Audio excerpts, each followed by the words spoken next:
नमस्कार। हमारी आज की वीडियो का विषय है विष्णु शर्मा द्वारा लिखित पंचतंत्र के लब्धपनाश में आई कथा शेर के पुत्रों एवं गीदड़ के पुत्र की कथा का दूसरा भाग। हम यहाँ पर कथा के गद्य भाग का हिंदी में सरल अनुवाद, शब्दों के अर्थ और श्लोकों की सप्रसंग व्याख्या करेंगे।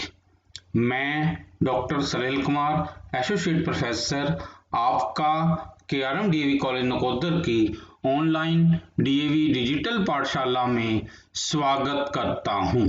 पंचतंत्र प्राचीन कथा साहित्य की अनुपम कृति। लेखक पंडित विष्णु शर्मा द्वारा प्रणीत पंचतंत्र लब्धपनाश बीए पंचम सेमेस्टर, गुरु नानक देव यूनिवर्सिटी अमृतसर के संस्कृत विषय के निर्धारित पाठ्यक्रम के अनुसार हम यहाँ पर पंचतंत्र के चतुर्थ तंत्र लब्धपनाश में दी गई गौण कथा शेर के पुत्रों और गीदड़ के पुत्र की कथा को करने जा रहे हैं। यहाँ पर हम इस कथा का दूसरा भाग का गद्य भाग का सरल अनुवाद एवं पद्यों की सप्रसंग व्याख्या और शब्दों के अर्थों को करेंगे।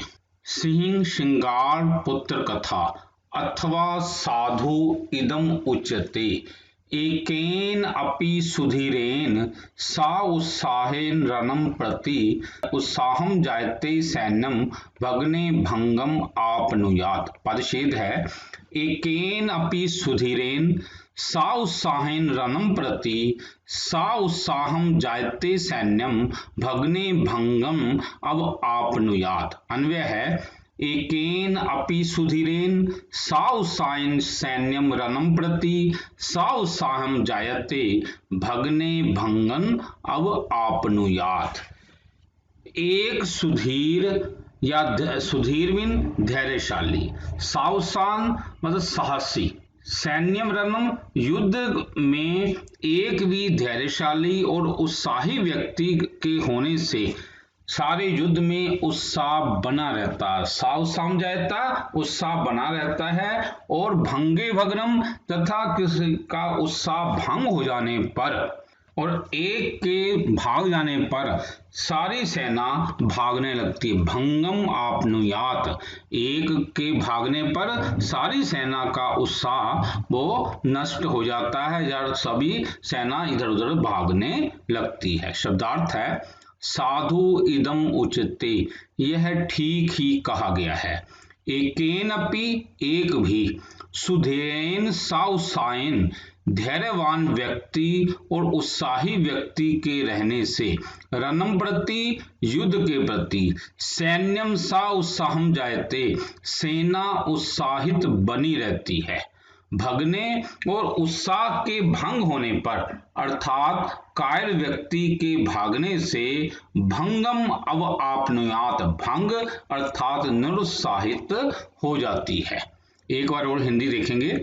इसलिए कहा गया है कि युद्ध स्थल में एक भी उत्साही और धैर्यवान व्यक्ति के रहने से संपूर्ण सेना उत्साहित एवं स्थिर रहती है और युद्ध स्थल में भग्न होने पर अर्थात एक ही कायर व्यक्ति के भागने से संपूर्ण सेना ही भंग होने लगती है अर्थात निरुत्साहित हो जाती है अर्थात उत्साहीन होकर भागने लगती है।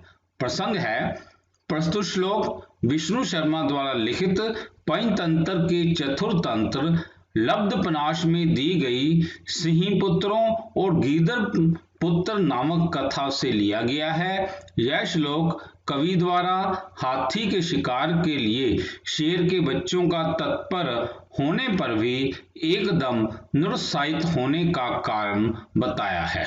व्याख्या है किसी स्थान पर शेर और शेरनी रहते थे। एक दिन शेरनी ने दो पुत्रों को जन्म दिया। शेर हमेशा जंगली जानवरों को मारकर शेरनी को खाने के लिए लाकर दिया करता था। एक दिन शेर को शिकार के लिए कोई जानवर नहीं मिला। वन में घूमते घूमते दिन भी ढल गया। इसके बाद अपने घर लौटते समय उसे गीदड़ का पुत्र मिल गया। उसे बच्चा समझकर उसे न मारते हुए जीवित ही उसे अपने दांतों में दबाकर वह अपने घर ले आया और उसे अपनी पत्नी को सौंप दिया। तत्पश्चात शेरनी ने उस श्रृंगार शिशु को अपना तीसरे पुत्र का दर्जा देते हुए उस बच्चे को अपने सतनों से दूध पिलाकर उसे खूब बलवान कर दिया। इस प्रकार वे तीनों बच्चे, शेरनी के बच्चे और एक गीदड़ का बच्चा, आपस में एक दूसरे की जाति विशेष को बिना जाने एक ही प्रकार का आचार अर्थात आचरण और विहार अर्थात खान पान और घूमना फिरना आदि करते हुए अपने बचपन का समय बिता रहे थे। एक बार उस वन में घूमते हुए कोई जंगली हाथी आ गया। उसे देखकर शेर के पुत्र उस हाथी का शिकार करने के लिए जैसे ही हाथी की ओर जाने लगते हैं, तभी उस गीदड़ के पुत्र ने उन्हें रोकते हुए कहता है कि अरे, यह हाथी तो तुम्हारे कुल का शत्रु है, इसलिए इसके सामने मत जाओ। ऐसा कहकर वह अपने घर की ओर भाग गया। वे दोनों बड़े भाई के ऐसा कहे जाने पर उत्साह के भंग किए जाने के कारण निरुत्साहित हो गए और उन्होंने हाथी का शिकार नहीं किया। तब उन शेर पुत्रों के निरुत्साहित हो जाने पर कवि अपनी टिप्पणी देता हुआ कहता है कि युद्ध स्थल में एक भी उत्साही और धैर्यवान व्यक्ति के रहने से संपूर्ण सेना उत्साहित एवं स्थिर रहती है और युद्ध स्थल में भगन होने पर अर्थात एक ही कायर व्यक्ति के भागने से संपूर्ण सेना ही भंग होने लगती है अर्थात निरुत्साहित हो जाती है और उत्साहहीन होकर भागने लगती है। अर्थात यदि सेना नायक उत्साही और धैर्यवान हो तो वह पूरी सेना में उत्साह भरकर युद्ध को विजय में बदल सकता है और यदि सेना नायक कायर धैर्यहीन हो तो वह युद्ध में निरुत्साहित होकर संपूर्ण सेना को निरुत्साहित कर डालता है। तथा च और भी अतैव वांछन्ति भूपा योधान महाबलान शूरान वीरान कृत उत्साहान वर्जयन्ति च कातरान। पदच्छेद है अतएव वांछन्ति भूपा योधान महाबलान शूरान वीरान कृत उत्साहान वर्जयन्ति च कातरान। अन्वय है अतएव ही भूपा महाबलान शूरान वीरान कृत उत्साहान योधान वांछति कातरान वर्जयन्ति च। अतएव इसलिए राजा लोग अपनी सेनाओं में महाबलशाली शूरवीर और उत्साही योद्धाओं को ही चाहते हैं। इसलिए राजा लोग चाहते हैं कि उनकी सेना में महाबलशाली शूरवीर हो और उत्साही योद्धा लोग उनकी सेना में हों। इसलिए कातरान वर्जन्ति, इसलिए वे कायर लोगों को अपनी सेना में वर्जित कर देते हैं अर्थात कायर लोगों को अपनी सेना में नहीं रखते या नहीं रखना पसंद करते। तथा च और भी अतएव इसलिए ही निश्चय रूप से भूपा राजा लोग महाबलान शूरान महाबलशाली और शूरवीरों को कृत उत्साहन योद्धान उत्साही योद्धाओं को वांछन्ति चाहते हैं कातरान वर्जन्ति च और कायरों को वर्जित कर देते हैं। और भी राजा लोग अपनी सेना में निश्चय रूप से महाबलशाली शूरवीर उत्साही योद्धाओं को रखना चाहते हैं और कायरों का प्रवेश वे अपनी सेना में वर्जित कर देते हैं अर्थात कायरों के प्रवेश को निषिद्ध कर देते हैं। प्रसंग है प्रस्तुत श्लोक विष्णु शर्मा द्वारा लिखित पंचतंत्र के चतुर्थ तंत्र लब्धपनाश में दी गई सिंहपुत्रों और गीदड़ पुत्र नामक कथा से लिया गया है। इस श्लोक में कवि द्वारा हाथी के शिकार के लिए शेर के बच्चों का तत्पर होने पर भी एकदम निरुत्साहित हो जाने पर राजाओं की युद्ध शैली पर अपनी टिप्पणी प्रस्तुत की गई है। व्याख्या है, शेरनी ने एक श्रृंगार शिशु पर दया दिखाते हुए अपने दोनों पुत्रों के समान उसका पालन पोषण किया।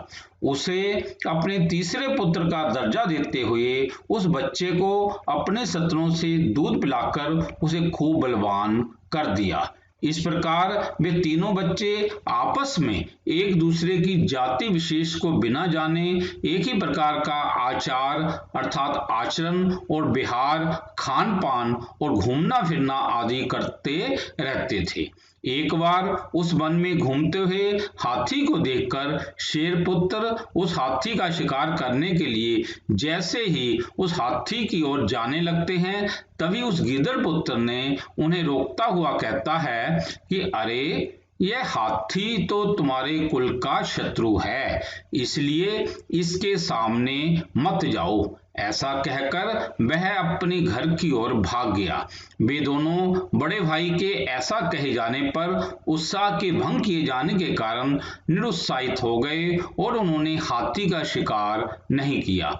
तब उन शेर पुत्रों के निरुत्साहित हो जाने पर कवि अपनी टिप्पणी देता हुआ कहता है कि युद्ध स्थल में एक भी उत्साही और धैर्यवान व्यक्ति के रहने से संपूर्ण सेना उत्साहित एवं स्थिर रहती है, और युद्ध स्थल में भगन होने पर अर्थात एक ही कायर व्यक्ति के भागने से संपूर्ण सेना ही भंग होने लगती है, निरुत्साहित हो जाती है और भाग जाती है।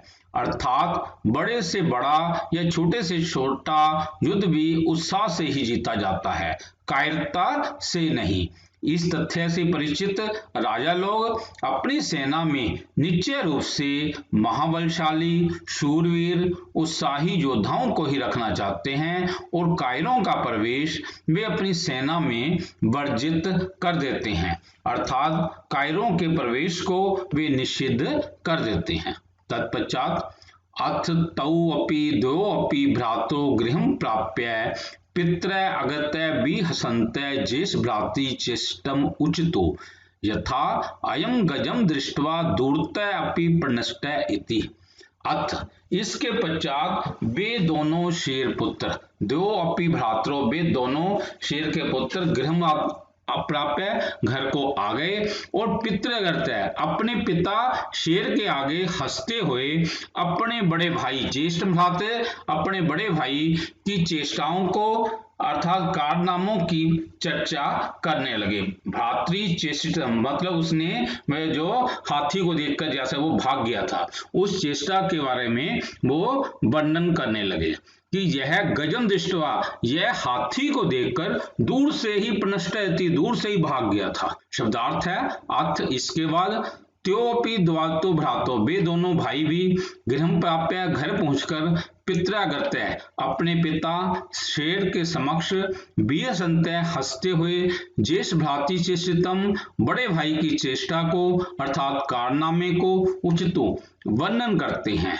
यथा कि अयम गजम दृष्टवा, हाथी को देखकर दूरतः प्रणष्टयति, दूर से ही भाग गया था। एक बार और हिंदी देखेंगे। इसके बाद वे दोनों भाई अर्थात शेर के दोनों पुत्र भी घर आ गए और पिता के आगे बड़े भाई की चेष्टा अर्थात कारनामे पर हंसते हुए कहा कि यह तो हाथी को देखकर दूर से ही भाग गया। तदुपरांत सापि तत् आकन्यम कोप आविष्ट मना प्रस्फुटित अधर पल्लव ताम्रलोचन त्रिशिखां भ्रुकुटिं कृत्वा त्यो निर्भसितं परुषं तर वचनानि उवाच। सापि और वह गीदड़ पुत्र भी तत्र आकन्यम, यह सुनकर कोप आविष्ट मना, गुस्से से एकदम उसका मन आविष्ट हो गया, वह आग बबूला हो गया, गुस्से से वो तमतमा उठा।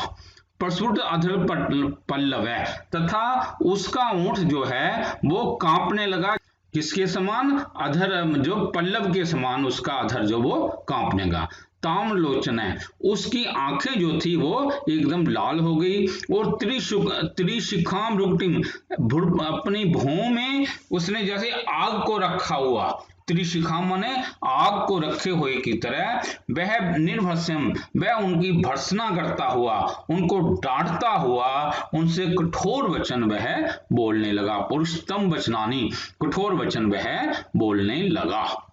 शब्दार्थ है सापी वह भी, तत्आकर्ण्यम वह सुनकर, कोप आविष्ट मना गुस्से से भरे हुए मन वाला, प्रस्फुटित अधर पल्लव है कांपते हुए पल्लव के समान, उसका निचला होंठ कांप रहा था। ताम्रलोचना, उसकी आंखें लाल हो गई थी। त्रिशिखान भुक्टिम की तरह, आग को अपनी भौं में रखते हुए की तरह, अर्थात गुस्से से अपनी भौहों को चढ़ाते हो। तऊ उन दोनों को निर्भर्ष्यत भर्त्सना करता हुआ, अर्थात डांटता हुआ, परुषतर वचनानी कठोर वचनों को उवाच बोला। एक बार और हिंदी देखेंगे। वह गीदड़ पुत्र भी यह सुनकर क्रोधित हुए मन वाले, कांपते हुए पल्लव के समान, उसका निचला होंठ फड़फड़ा रहा था, अर्थात कांप रहा था। उसकी आंखें लाल हो गई थी। क्रोध की अग्नि अपनी भौं में रखते हुए की तरह, अर्थात गुस्से से अपनी भौं को चढ़ाते हुए, उस गीदड़ के बच्चे ने उन दोनों, अर्थात शेर के बच्चों की भर्त्सना करते हुए, अर्थात डांटते हुए अति कठोर वचन कहे। तदुपरांत ततः सिंहा एकांत नीत्वा प्रबोधित बस असौ बस माँ एवं कदाचित जल्प भवदीये लघु भ्रातो एतौ इति।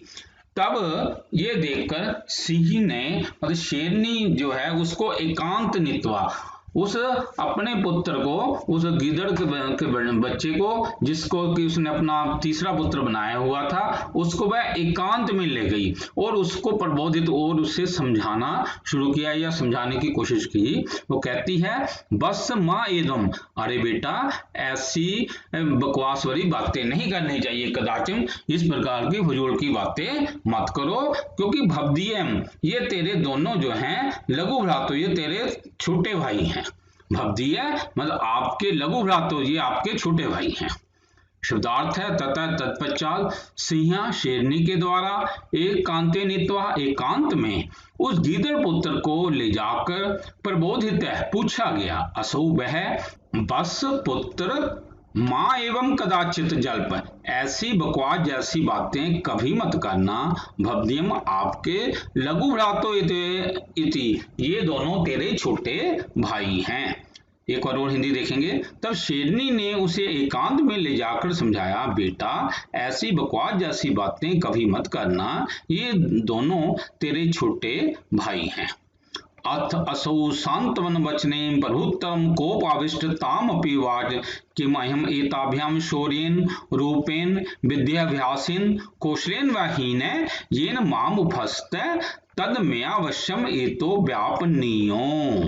अथ इसके पश्चात उसके सांत्वना वचनों को सुनने पर भी वह जो था, उसका गुस्सा कोप अविष्ट है, उसका वह जो और भी आग बबूला हो उठा, वह और भी गुस्से में भर गया और उसने अपनी माता उस शेरनी से कहा, जिस माता ने उसको अपना तीसरा पुत्र बनाया हुआ था, उस अपनी माता से कहता है कि क्या मैं इन दोनों से शौर्य बहादुरी में, क्या मैं एताभ्यम शौर्यम, क्या मैं इन दोनों से बहादुरी में, रूपेम सुंदरता में, विद्या के अभ्यास में और कुशलता में से, क्या इनसे मैं कम हूं? कौशलेन वहीना, क्या कुशलता से क्या मैं इनसे कम हूं? जो ये मेरा मजाक उड़ा रहे हैं।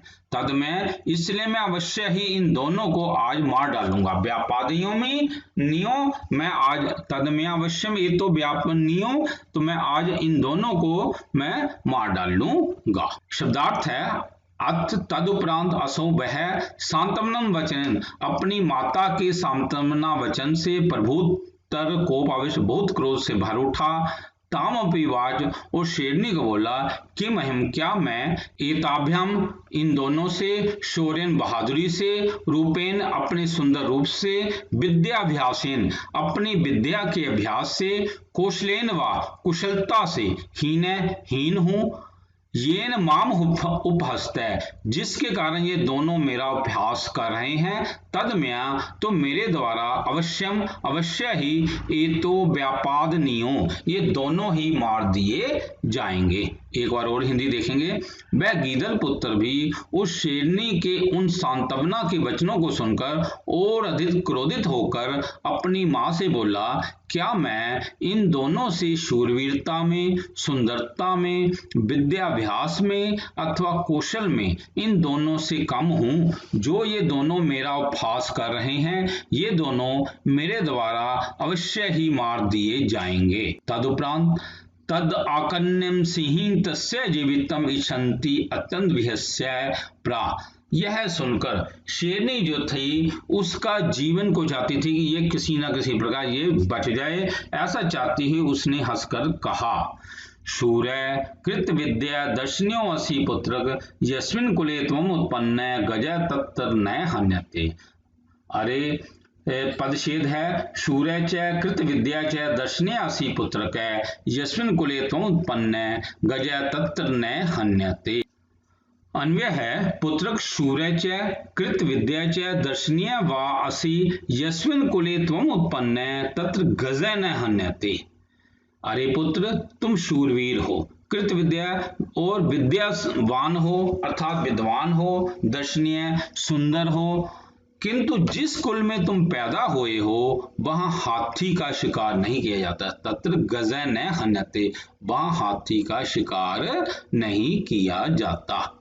एक बार शब्दार्थ देखेंगे। तदाकन्यम वह सुनकर सिंह शेरनी तस्य उस गीदड़ के जीवितुम इच्छन्ति जीवित रहने की इच्छा करती हुई अत्यंत भयस्य प्रा बहुत हंसते हुए कहा, पुत्र कह, हे पुत्र, शूरय च और शूरवीर हो, कृत विद्या च और विद्वान, दर्शनीयवासी या देखने योग्य हो, यस्मिन कुले जिस कुल में तुम उत्पन्न हुए हो, तत् गजै न हन्यते वह हाथी का शिकार नहीं किया जाता। एक और हिंदी देखेंगे। यह सुनकर शेरनी उसके जीवित रहने की इच्छा करते हुए उसने जोर जोर से हंसते हुए कहा, हे पुत्र, तुम शूरवीर हो, विद्वान हो और सुंदर हो, परंतु जिस परिवार में तुम उत्पन्न हुए हो वह हाथी नहीं मारा जाता। विशेष ध्यातव्य, इस श्लोक की प्रसंग सहित व्याख्या युधिष्ठिर नामक कुम्हार की कथा के संबंधित वीडियो में हम पहले कर चुके हैं, तो इसकी प्रसंग सहित व्याख्या आप वहां पे देख सकते हो।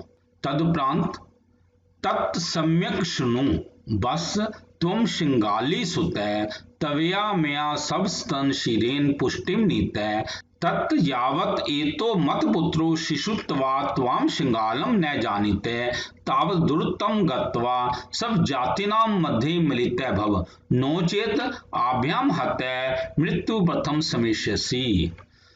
तो सम्यक सुनो, अरे तुम ध्यान से मेरी बात सुन ले, ध्यान से मेरी बात को सुनो बस। अरे बेटे, तुम शिंगाली सुत है, तू गीदड़ी का बेटा है। शिंगाली सुत है, तू गीदड़ी का बेटा है। तुझे मैंने अपने सतनों का दूध पिलाकर तुझे बलवान किया है, तुझे तेरा पालन पोषण किया है। तो जब तक मेरे पुत्र बचपन से तो ये शिंगालम जानती, इन्हें नहीं पता कि तू गीदड़ है, इसलिए तू जब तक इन्हें पता न चले तो इसलिए जल्दी से भाग, दुर्तम गत्वा, तू जल्दी से यहाँ से भाग जा और अपनी जाति नाम मध्य और अपनी जाति के मध्य लोगों में जाकर मिल जा, नहीं तो आभ्याम इनके पास रहने से तू मृत्युम प्रथम, तू अवश्य ही मृत्यु को प्राप्त कर लेगा। नोचेत आभ्याम हत्या मृत्युम प्रथम शमसी, नहीं तो इन दोनों के पास में रहने से तेरी अवश्य ही मृत्यु हो जाएगी, क्योंकि तू इनको गलत बोल रहा था तो गुस्से में आकर ये तेरा वध न कर डालें।